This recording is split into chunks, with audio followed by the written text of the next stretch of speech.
अफ़गानिस्तान से आगे central Asia तक वो पहुंच गए हैं।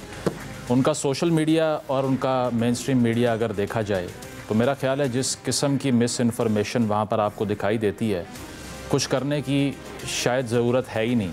उसकी वजह यह है कि इतनी ज़्यादा डिसइंफॉर्मेशन के बाद आप शहरियों को मिसलेड करने के लिए एक पूरा मैकेनिज़्म तश्कील दे देते हैं। जहाँ तक इंटरनेशनल कम्युनिटी की बात है, जो सपोर्ट उन्होंने मांगने की कोशिश की थी, आपने आज जेडी वैंस का स्टेटमेंट सुना होगा। उन्होंने ये कहा कि हमारा कोई ताल्लुक़ नहीं है इस सारे ऑफेंस के साथ, और अगर कोई ये समझता है कि हम पाकिस्तान को कह के उनको सरेंडर करवा देंगे तो ये नहीं हो सकता।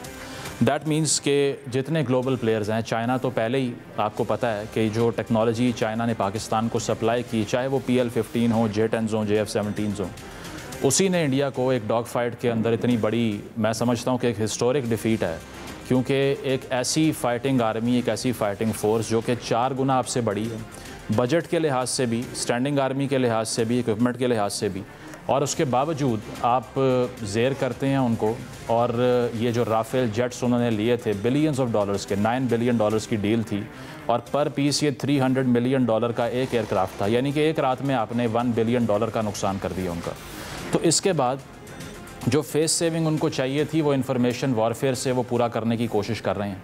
और मेरा तो ये ख्याल है कि शायद पाकिस्तान के मीडिया लैंडस्केप के ऊपर कभी सोच भी नहीं सकते हम उस तरह की बातें करने का जो कि वहाँ पर की जा रही हैं, जिसमें ना कोई मीडिया एथिक्स हैं, ना कोई स्क्रूटनी का या एक ख़बर के सोर्स को डबल चेक करने का कोई निज़ाम है कि जो आपके मुंह में आ रहा है आप वो कह रहे हैं। अब कल रात को मैं देख रहा था, उन्होंने पाकिस्तान की सारी सिविल और मिलिट्री क़यादत को भी ये कह दिया, अपने अवाम को ये बता दिया कि वो भी अरेस्ट हो गए हैं। अच्छा, किया किसने अरेस्ट ये नहीं पता, क्या पंजाब पुलिस ने कर दिया, किसने किया?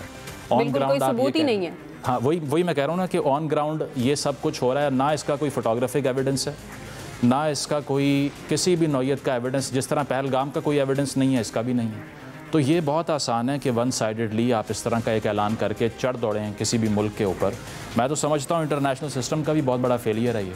उसकी वजह ये है कि अगर आज पाकिस्तान में लेट्स से BLA से एसोसिएटेड कितने अटैक्स हुए हैं, जिसमें DGI-SPR समेत सारी सिविलियन क़यादत ने यह कहा कि इसमें इंडिया के ट्रेसेस मिलते हैं कि उनकी सपोर्ट है, क्या हमने, आपने या पाकिस्तान के अवाम ने ये बोला कि हाँ हमें अब सोर्स मिल गया कि इंडिया ने यहाँ टेररिज्म को सपोर्ट किया है, इसीलिए आप वहाँ पर घुस जाएँ और उनके सिविलियंस को मारें? तो ये अगर इस तरह के ग्रीवेंसेस की बात की जाए, शिकायत की बात की जाए, ये किस मुल्क को नहीं होते दुनिया में? आपने जाके कनाडा में असैसिनेशंस करवा दी हिंदुस्तान ने, उसके बावजूद क्या कैनेडियंस ने ये कह दिया कि अब इंडिया को इन्वेड कर दो आप? तो बात यह है कि जिस तरह का उनको ग्रीवेंस है, अब मुझे ये बताइए कि जो TRF थी, द रेजिस्टेंस फोर्स, जिसके बारे में इन्होंने ये कहा था कि उसका हाथ है डायरेक्टली, उसके कितने ठिकानों के ऊपर इन्होंने पिछले 1 हफ़्ते में हमले किए हैं? मुझे तो नहीं समझ आई कि उनके हाइड आउट्स उन्होंने ढूंढे या उनका कोई नेटवर्क जो है वो इन्होंने दिखाया आवाम को कि यहाँ पर ये बेस्ड है, यहाँ पर नहीं है। तो ये कहना कि आप किसी भी मुल्क में आके एयर स्ट्राइक्स कर देंगे, मिसाइल्स फेंक देंगे, we have a standing army of 700,000 people, ऐसा तो नहीं है कि आगे से रिस्पॉन्स नहीं आएगा उसका। और इंटरनेशनल कम्युनिटी भी ये एक्नॉलेज नहीं कर रही कि कितना डेंजरस फ्लैश पॉइंट है। अमेरिका का जो इंडिफरेंस है, जो नॉन इंटरेस्ट है, वो भी हैरान कुन है। शायद उनको मालूम ही नहीं है कि स्टेक्स कितने हाई हैं। तो ये जो अमेरिकन लीडरशिप है, मैं समझता हूँ कि उनकी भी गैर जिम्मेदारी है बहुत बड़ी कि वो कह रहे हैं कि हमारा क्या ताल्लुक़ इस जंग से, यहाँ 300 न्यूक्लियर वेपन्स पड़े हुए हैं, और अगर उसका 10% भी किसी ने एग्जॉस्ट कर दिया तो ये सारी दुनिया का ताल्लुक़ बन जाएगा इस जंग से। तो ये रियलाइज़ नहीं करते। मेरा ख़्याल है कि इंटरनेशनली इसको मीडिएट करवाना चाहिए, चाहे स्टेलमेट हो गई, बराबर हो गया, नहीं हुआ, वो सारे आर्ग्यूमेंट्स को छोड़ना चाहिए, क्योंकि दोनों तरफ अगर ह्यूमन लाइफ जा रही है, इससे बड़ा कोई लॉस नहीं होता।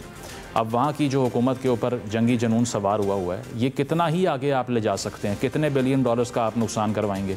हमें तो आप ये कहते हैं कि आपकी मईशत इकॉनमी कमज़ोर है, चलें आप तो दुनिया की 5वीं बड़ी मईशत है ना, तो you have more to lose, ज़्यादा नुकसान हमारा नहीं आपका हो जाएगा उससे।